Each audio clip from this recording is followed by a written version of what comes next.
right. So today I wanted to talk about rising above survival. And this message was kind of inspired by a video that I watched in the middle of the week on pastors and surviving versus thriving. And I wanted to share that with you real quick. It's just like a 1-minute video.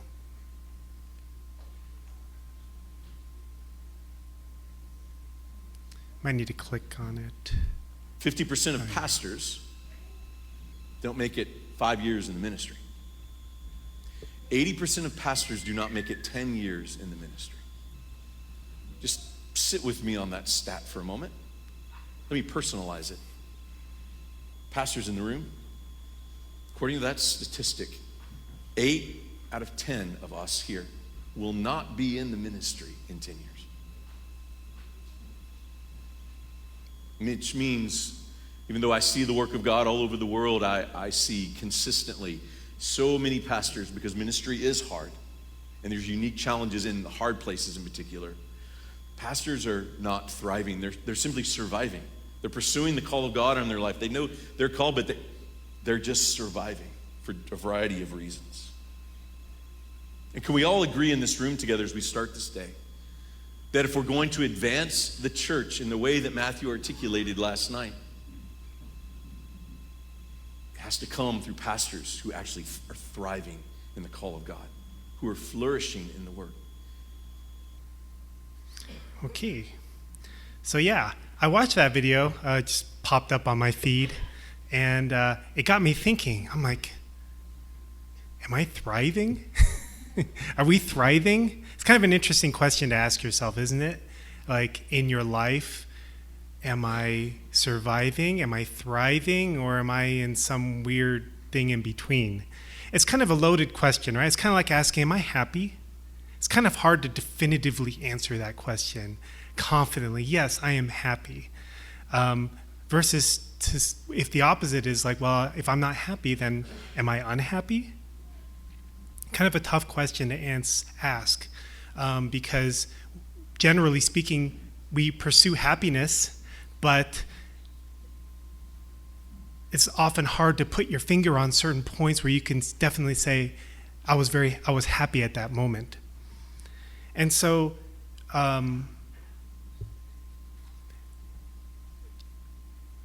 it's hard to also say, am I thriving? Or like as a pastor couple, are we thriving? I was thinking about it a lot this week. And it's interesting, the video, I would say that it matches up with our own personal life experience. We've been pastoring now 11 years, and we knew many other young pastors, our age or younger, who were pastoring 11 years ago when we started, and that started maybe after we started, but none of the ones that we know personally are still in the ministry now, 11 years later. And it's kind of an interesting thing to think about, survival versus thriving. I think that whether you're a pastor or you just live in life, we don't go into our aspirations and our dreams expecting to just survive. We all have dreams, we all have hopes, we all think, I'm gonna, accomplish this, I'm gonna do that. Nobody is excited about simply surviving, right? I don't think so. Nobody's a teenager in high school thinking, man, when I get older, I would love to just survive. That would make me really happy. That would be worth everything, Nobody thinks that way, right? Similarly, whether you go into pastoring like we did, or a job, or having a family, or all these things, we don't think, I'm going to go in and just kind of barely squeak by. I'm just going to barely make it, or I'm just going to struggle the whole time, Nobody wants that. Nobody's inspired by it. Nobody dreams for that. But yet, sometimes we end up there. It could be financial stress, it could be family struggles, it could be spiritual dryness, it could be lack of purpose, or combination of some or all of those things. So I looked up what does it mean to thrive? What's the definition of thrive? It's kind of like all over the place. But what I came up with, a general definition, was to prosper, to flourish, or to grow or develop well or vigorously. Just kind of an interesting word. And so a section of the Bible that I wanted to talk about today that's, I think, very relevant to this concept of survival versus thriving is the story of Exodus. It's the story of Moses taking the Israelites into the wilderness, into Canaan. And so I imagine most of you know the story, but I can't assume that. Some of you may not. But just to give a general overview, this story takes place, 3,000 years ago, something like that. And Moses takes the Israelites who are slaves in Egypt, and through a series of miracles and a lot of effort, manages to convince the Pharaoh to let the Israelites leave Egypt. And so he takes these Israelites, which I don't remember the exact number, maybe like 100,000 or something like that. It's a lot of people, maybe more, maybe less. And he takes them to the land of Canaan, which they say is the land of milk and honey. It's like this amazing place where we're going to go. We're going to start a new life. We're going to create our own country. We're going to be free. And God has promised us this place. So he takes them, and this is where the famous parting of the Red Sea happens, and the pillars of fire and cloud. Cloud, thank you. And he takes them, which is supposed to be a relatively short trip, just 40 days. But because the Israelites were they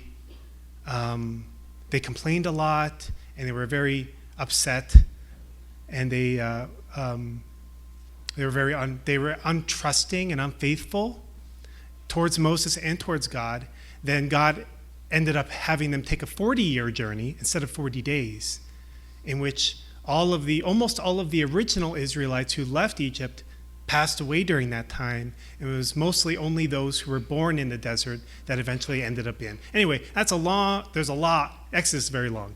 And that's a very short and condensed version that I missed probably a lot of important things, but that's the basic story. And so in this story, you find a lot of interesting ups and downs that the Moses and the Israelites went through. At one point, it's from Exodus, they said to Moses, "Was it because there were no graves in Egypt that you brought us to the desert to die? What have you done to us by bringing us out of Egypt? Didn't we say to you in Egypt, 'Leave us alone. Let us serve the Egyptians'? It would have been better for us to serve the Egyptians than to die in the desert." So that must have been a very hard thing for Moses to hear as the leader. He tried very hard to be a good leader. I'm sure he had many faults and many valid criticisms that people could have made towards Moses. And they definitely, from this verse and many others, resented Moses to some degree, were very frustrated. They wished for the life that they had, even though they were slaves, but they knew they had beds of some kind, I guess, food of some kind, I guess, and it was comfortable for them. They knew what to expect. It was not this risky way of life that they were living now, where they didn't know what was going to happen in the end. And they were saying, well, we're just going to die out here. What was the point? Kind of get that. I think in some ways, their concerns and their criticisms are very valid in some ways. But kind of the attitude, right? A little bit sad. It's not like this was Moses' plan. That's what he wanted them to suffer. So as a leader, or as a parent, or as a boss, you might hear things like this sometimes from the people that you are responsible for. I wish I had never decided to follow you. This was a big mistake. I wish I wasn't born into this family. Why are you the way you are? These kind of things, right? You hear as a parent, as a pastor, anybody, if you ever put yourself in the position to take care of somebody, you put yourself at the risk of kind of getting stabbed in the back a little bit.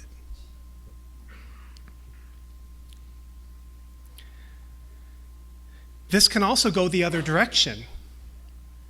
We as pastors, parents, bosses, caregivers, we also can leave our proper position, different sermon, by also turning our backs on the people that we're responsible for. And instead of having a heart of caring and nurturing and patience like God has for us, we can actually blame, even like as pastors, we could get into a place where we're like, well, I could be thriving, but my members are just, they don't understand. They don't care, they don't understand, these kind of things. Like kind of placing the blame on others that we're responsible to take care of. Sometimes parents, sadly, can also, we can say things like, I would be happier if I didn't have kids. I would have more freedom if my spouse or my kids were better or weren't a certain way. I think universally we tend to understand or agree that that's not good, but it happens. Sometimes we find ourselves in that place. Here's another verse from Exodus. In the desert, the whole community grumbled against Moses and Aaron. The Israelites said to them, if only we had died by the Lord's hand in Egypt. There we sat around pots of meat. I doubt that. Really? Like as slaves? Really? Okay, whatever. They're misremembering. Oh, it was so great back then, probably. It's kind of like if you're fasting and you're like, oh, McDonald's is amazing, but then when you have it, it's like not that great. We ate all the food we wanted. Once again, I doubt. But you have brought us into the desert to starve this entire assembly to death. So at the end of the day, the Israelites kind of suffered in the wilderness for 40 years. Why did the Israelites have to do this? Because we understand that they could have gone a very quick route. I was looking at pictures. I couldn't find this picture, but like there's pictures you can find online of the route that they could have taken, which is like this little thing, and the route that they did take, which is like this. And there was even one Reddit or Quorum post or whatever, and they were like, was Moses an idiot? Like, did he not know like how to get where he was going? But we understand from the divine principle that God, there's a technical reason. God had to restore the foundation that was lost by the faithlessness the first time. But also, we understand that God did not want them to bring this wilderness mentality into the new land that God had promised to them. God wanted them to have to build the foundation for Jesus to come later. They didn't know that, but God knew that, and we know that now looking back on history. So God didn't want them to bring in their old ways into the new place. And God was hoping that through this extended period of time, they could change. They could elevate their understanding.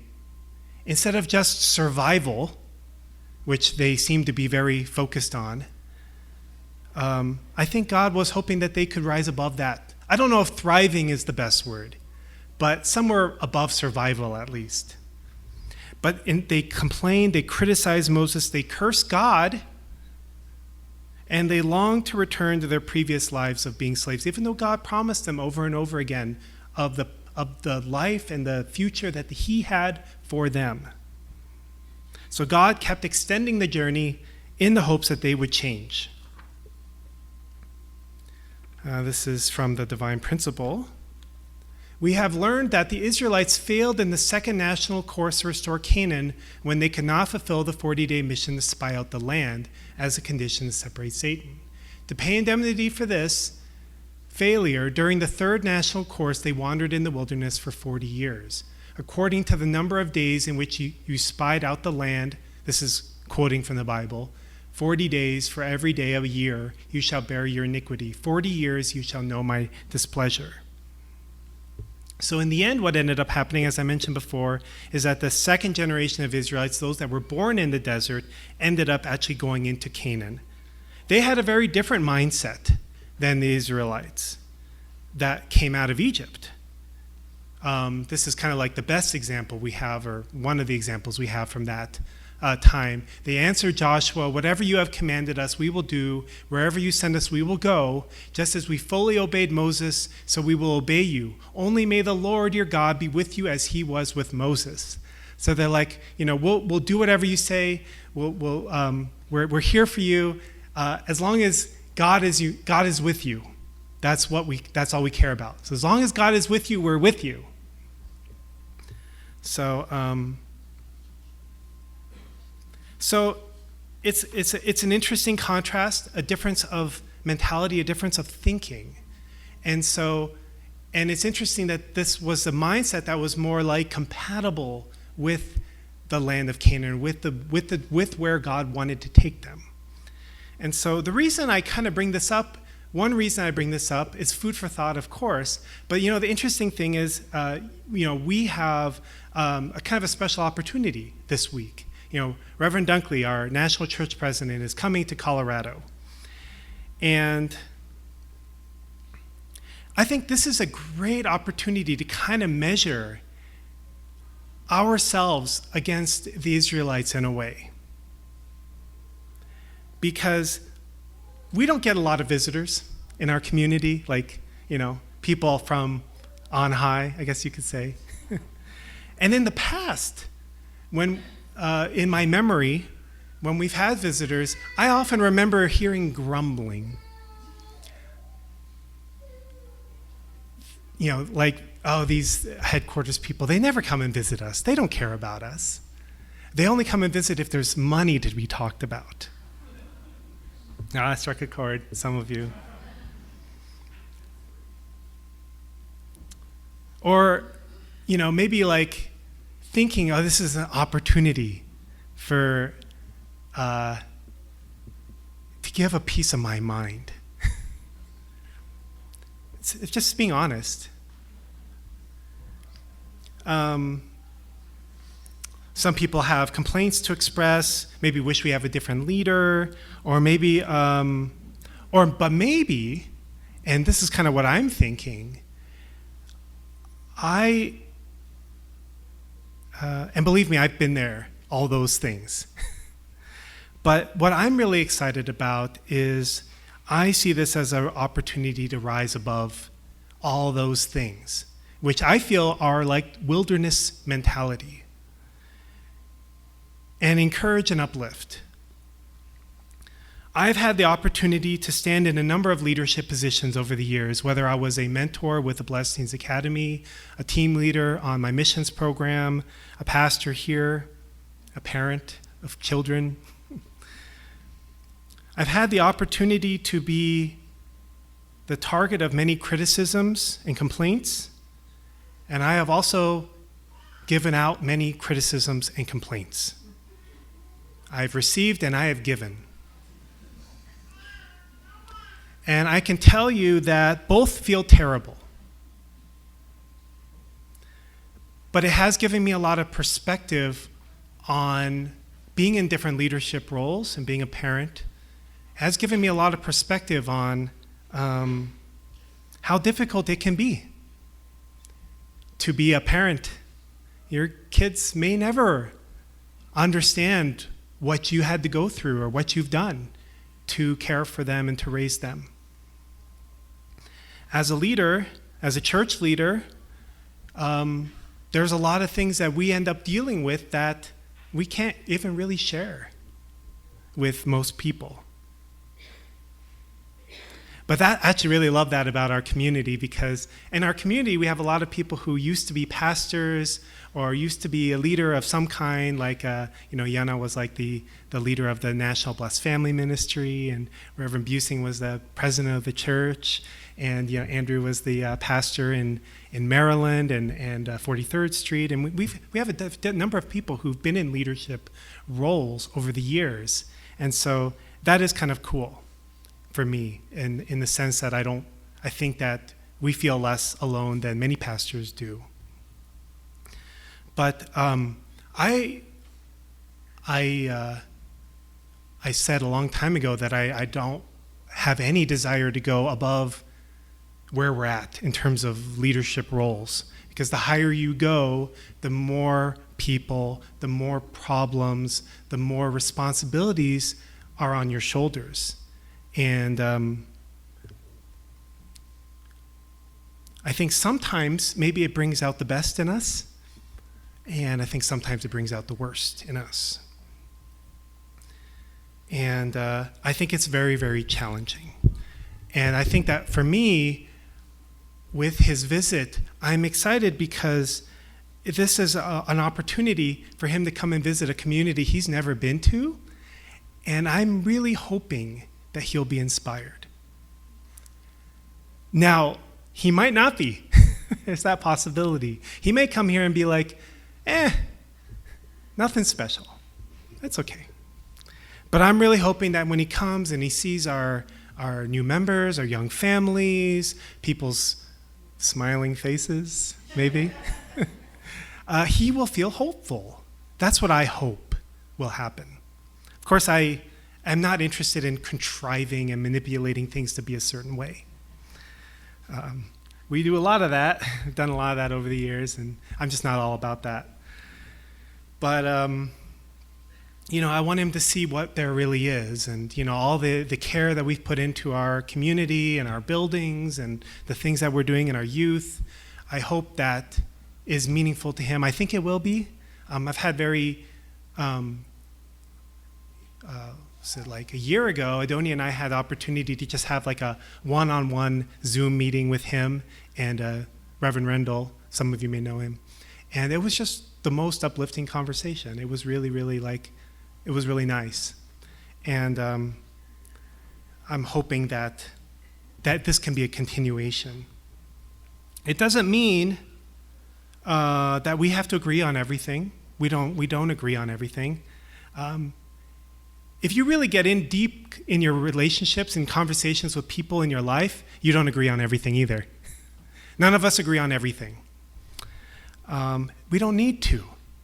I love disagreement. Well, I don't love it, but I think disagreement is a good thing. It's an opportunity for conversation. It's an opportunity to see new perspectives. It's not a bad thing to kind of like duke it out and in a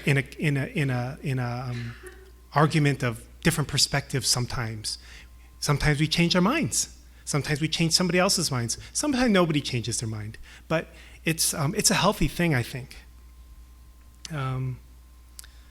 But disagreement is one thing.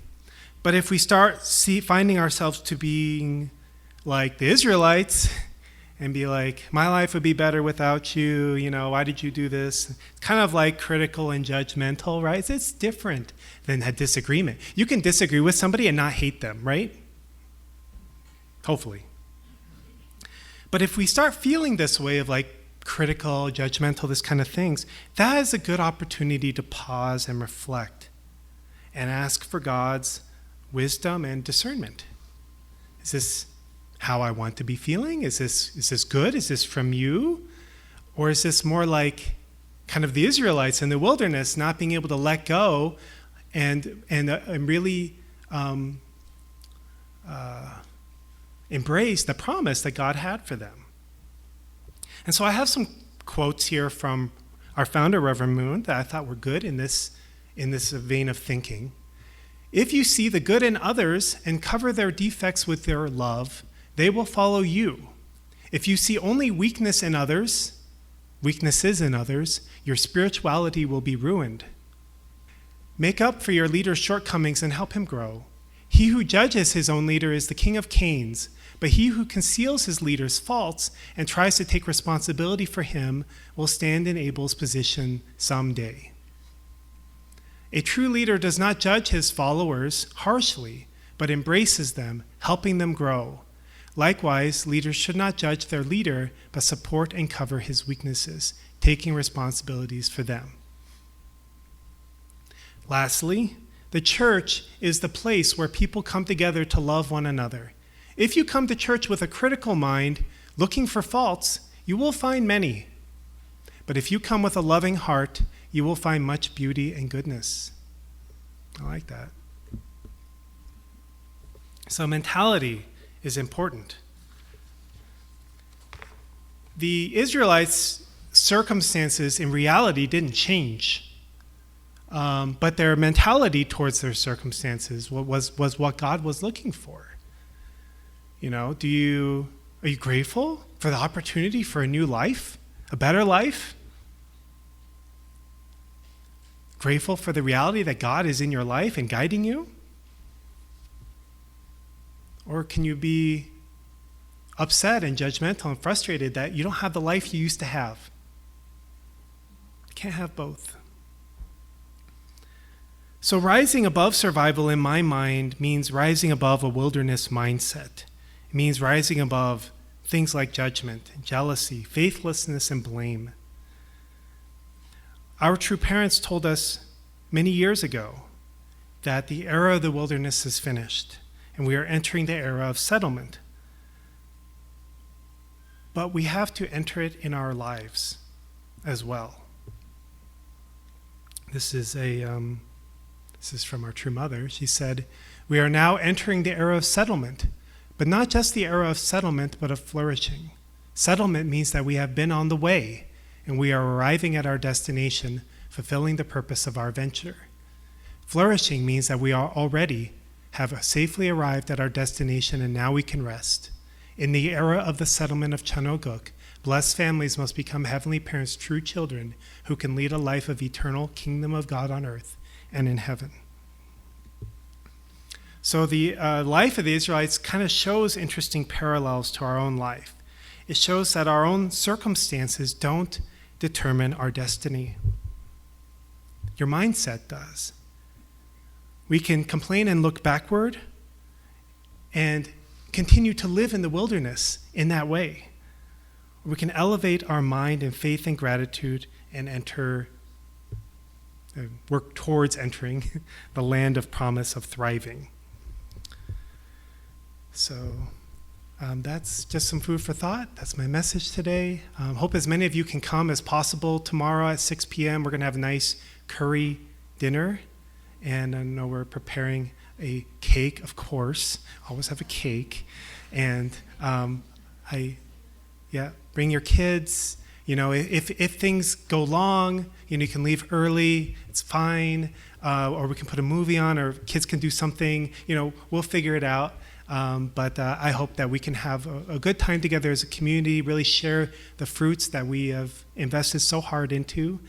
And that's it. I'll offer a prayer.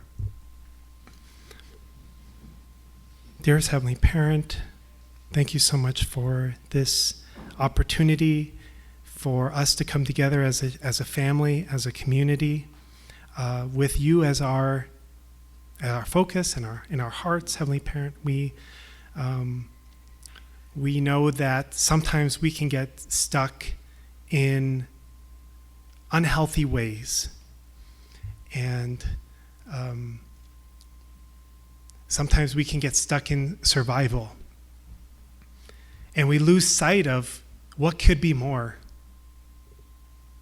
What are your promises, and what were we excited about in life, Heavenly Parent? But please help us to remember what we were excited about, where we're going, what we're doing, Heavenly Parent, and that you are there in the middle of all of that.